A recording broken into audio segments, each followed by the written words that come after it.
pas avoir le bantou. Je deviens la cible du bantou. Tu comprends, non? Oh, exactement. En croyant que moi, je suis entré dans le truc de l'Union. Je te dis ça pourquoi? Parce que quand on va maintenant préparer la Coupe du Monde et tout, on atterrit à Yaoundé. Quand on atterrit à Yaoundé, il y a un journaliste, il est mort, père à son nom, un gars Bassar. J'ai oublié même comment il s'appelle. Il vient comme ça. Il me parle à l'oreille, il me dit, gars, écoute, on a eu l'argent ici, là, pour te saboter. Fais attention, tu ne vas pas jouer la Coupe du Monde. Je dis, c'est la tombe de mon feu père. Tu comprends? Mon père, j'ai perdu mon père. J'avais 3 ans. Je dis que c'est la tombe de mon feu père. Le gars me dit ça à l'oreille, comme ça, je passe. Je fais comme si je n'ai pas entendu, tu vois. Parce que moi, je n'ai pas, je fais comme si je n'ai pas entendu. Il me dit que, gars, là où tu vas là, on a donné l'argent à tous les gars. Si on va te saboter, tu ne vas pas jouer la Coupe du Monde. Le gars, je passe. Je fais comme si je n'étais pas là. Parce que d'habitude, au Cameroun, on fait l'équipe type contre l'équipe, la seconde équipe. Toujours avant, exactement. Le jour là, on vient pour le mixer les équipes.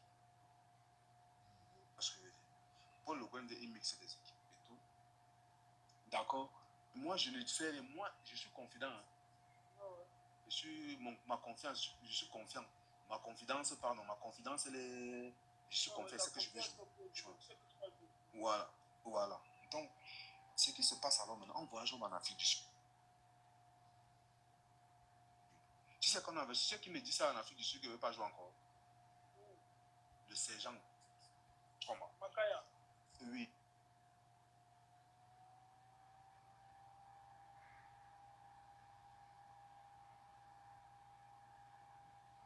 Dès qu'on atterrit en Afrique du Sud, dès qu'on atterrit comme ça à Johannesburg, ces gens viennent comme ça à l'oreille. Mais attends, je ne peux pas payer une histoire. Oui. Parce qu'à l'époque, tu étais ambassadeur de MTN. Et apparemment, en Afrique du Sud, c'est ta photo qui était partout à l'aéroport. Oui, ça aussi crée un problème puisque le gang n'était pas content. Dans cette histoire même, le gang n'est pas content dans cette histoire. Je ne suis pour rien. Je me témoin. Je suis un soir comme ça à la maison. Chiedu m'appelle. Moi, il appelle Cassius.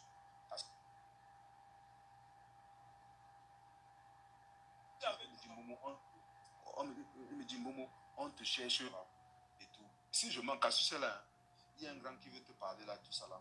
Il veut ton contact. Donc, le contact, le gars m'appelle, me dit, il y a un contrat avec MTN. Moi, je ne savais pas que MTN avait proposé le contrat au Bantou. Tu comprends, je vais te dire que le Bantou a refusé. Moi, je sors d'où? On vient me tchakaliser, il m'a tchakalisé peut-être même, je sais pas, peut-être 500, ou c'est 500, ou c'est 400 bahts. Je sors des sauces, je refuse. Donc, moi, je ne savais pas que le Bantou avait refusé le contrat. Tu comprends, non? Donc, moi, j'arrive.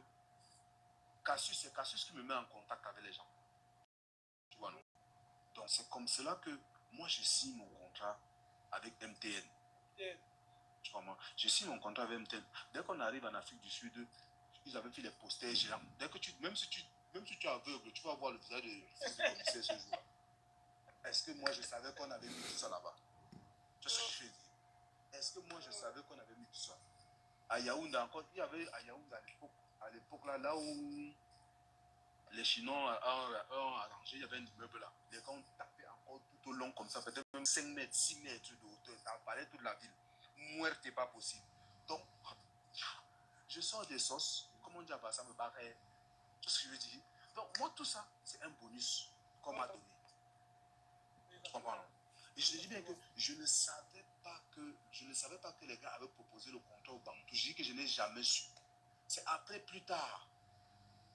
C'est après plus tard que le gars là m'a commencé à me raconter que tu sais que le contrat, c'est qu'on t'avait donné même, qu'on t'a donné, on avait proposé ce Bantou, il a refusé.